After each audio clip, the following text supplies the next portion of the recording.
माना जा रहा है कि दान राशि को लेकर उठे सवालों और जांच के बीच ट्रस्ट ने श्रद्धालुओं का विश्वास बनाए रखने और दान प्रबंधन व्यवस्था को अधिक पारदर्शी बनाने के उद्देश्य से यह कदम उठाए। नई व्यवस्था में दान की गणना और प्रबंधन पर पहले से अधिक कड़ी निगरानी रहेगी।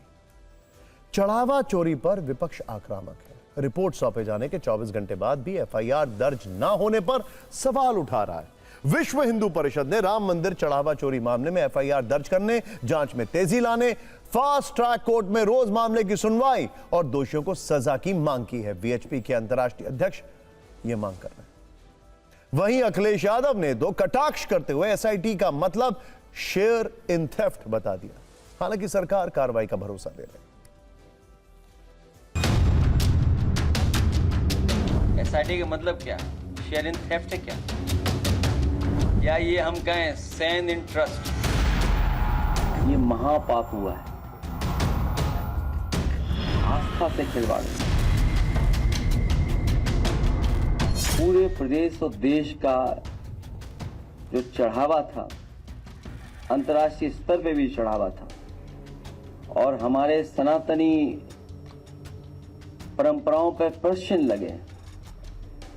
ये बहुत सेंसिटिव है, इशू बहुत सेंसिटिव है और इशू इसलिए सेंसिटिव है कि आस्था से जुड़ा हुआ है। एसआईटी ने जो रिपोर्ट सौंपा है, जो उसमें दोषी पाए जाएंगे उनके खिलाफ कार्रवाई होगी।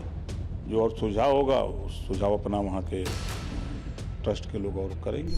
एसआईटी की कोई पावर नहीं है। बिना एफआईआर के, कानून के अंदर बिना एफआईआर के कोई एसआईटी बन ही नहीं सकती।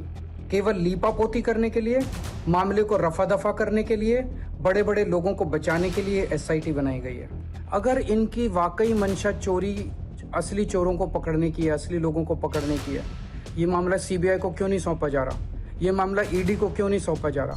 ये एसआईटी थी या सुझाव कमेटी थी? सुझाव दे रहे हैं।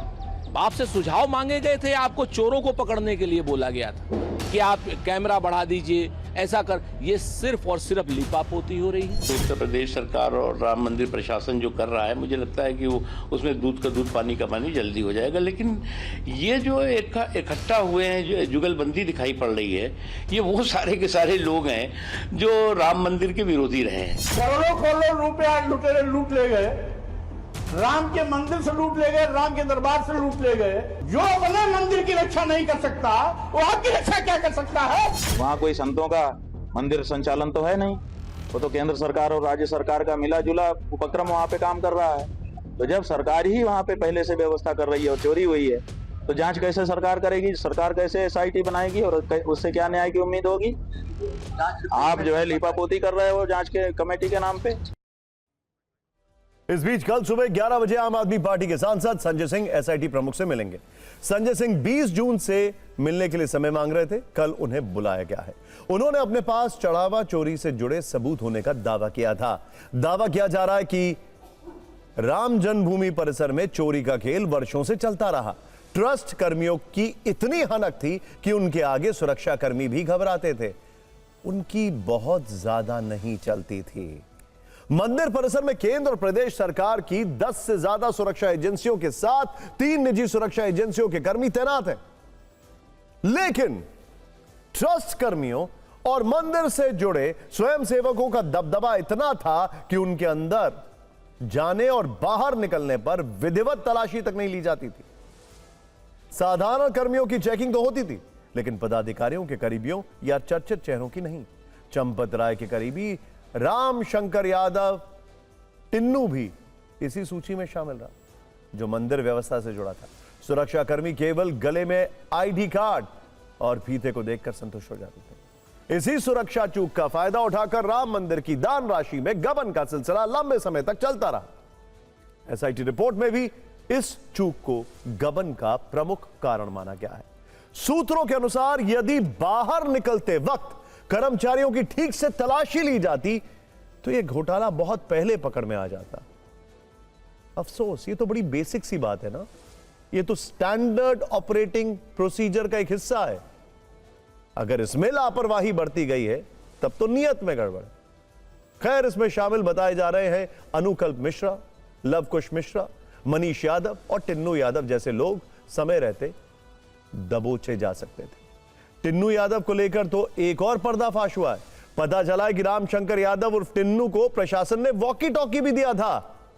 वो इसी सरकारी वॉकी टॉकी के जरिए निर्देश देता रहता था। आरोप है कि टिन्नू इस सुविधा का फायदा उठाकर मनमाने तरीके से काम करता था। जांच का विषय यह है कि ट्रस्ट के महासचिव चंपत राय के करीबी को वॉकी टॉकी किसके आदेश पर और क्यों दिया गया। राम जन्मभूमि जैसे अत्यंत संवेदनशील धर्मस्थल पर सुरक्षा व्यवस्था में इस बड़ी चूक पर अब सवाल उठ रहे हैं। एसआईटी जांच में अभी और कितने राजफाश होने हैं, यह देखना बाकी। खैर, राम मंदिर में चढ़ावा चोरी की खबरों के बीच अब आपको उस मंदिर में लेकर चलते हैं जहां सिर्फ 1 महीने में करोड़ों का चढ़ावा आया और उसका पूरा हिसाब किताब भी रखा गया। कुछ अच्छी खबरें भी होनी चाहिए, इतना भी कलयुग नहीं है। यह तीर्थ स्थल राजस्थान के चित्तौड़गढ़ का प्रसिद्ध श्री सांवलिया सेठ मंदिर है, जहां जून महीने के मासिक भंडार की गणना पूरी हो गई। हर महीने की तरह इस बार भी मंदिर मंडल की मौजूदगी में भंडार खोला गया और चढ़ावे की सार्वजनिक रूप से गिनती की गई। श्री सांवलिया सेठ मंदिर में 1 महीने का चढ़ावा रिकॉर्ड 40 करोड़ 81 लाख रुपए तक पहुंच गया है। 7 चरणों में दान पात्रों की गिनती हुई। चढ़ावे में 33 करोड़ 15 लाख कैश मिला है, जबकि ऑनलाइन और भेंट कक्ष के जरिए 7 करोड़ 66 लाख रुपए मिले हैं। इसके अलावा श्रद्धालुओं ने करीब 1.25 किलो सोना और 110 किलो से ज्यादा चांदी भी अर्पित की है। पिछले साल जून के मुकाबले इस बार 11 करोड़ ज्यादा चढ़ावा आया। यह चढ़ावा और दान देश विदेश के श्रद्धालुओं को भगवान सांवलिया सेठ के प्रति अटूट आस्था और विश्वास को दर्शाता है। जिन कर्मचारियों की ड्यूटी इसमें लगती है, उन कर्मचारियों की आते हुए चेकिंग होती है। किसी प्रकार की गड़बड़ी की आशंका जहाँ होती है, वहाँ पर तुरंत व्यवस्था की जाती है। यहाँ पर किसी प्रकार की गड़बड़ी की शंका इसलिए नहीं रखी जाती है क्योंकि जितना भी पैसा इकट्ठा होता है उसी दिन पांचों बैंक के कर्मचारी जो रहते हैं वहीं पर काउंटिंग करके सारा पैसा बैंक के कर्मचारी स्वयं लेकर के जाते हैं और उसी समय पैसों की रसीद भी दे करके जाते हैं।